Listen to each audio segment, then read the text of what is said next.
एतार कौन अच्छी ए पात्र रही बरफ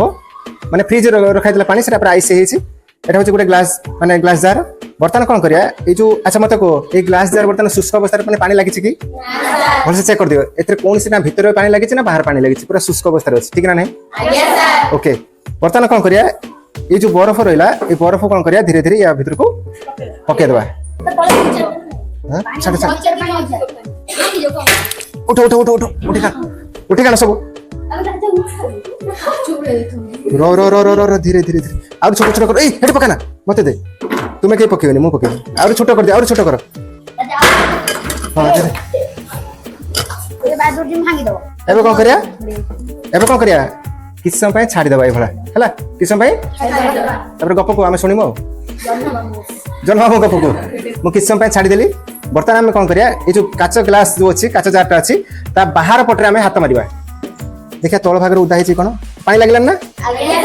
एबे नजर दियो भलसे ये जो ग्लास चारिपटे नजर दबो पानी लगुच ना नहीं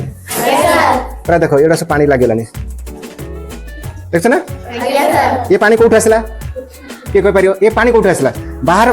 ग्लास फुटी कौन पानी बाहर लगी से जो बरफ तरेला से पानी कौन ग्लास बाहर को पड़े आसो कि ये जो प्रक्रिया है कहुए कंडेनसेशन माने घनीकरण कौन जले बाष्प जल कणारे परिणत होगा कौन कहुए घनीकरण एक्चुअली मुझे जो बरफ रखीदेली अच्छा वायु कौन थाए जले बाष्प थाए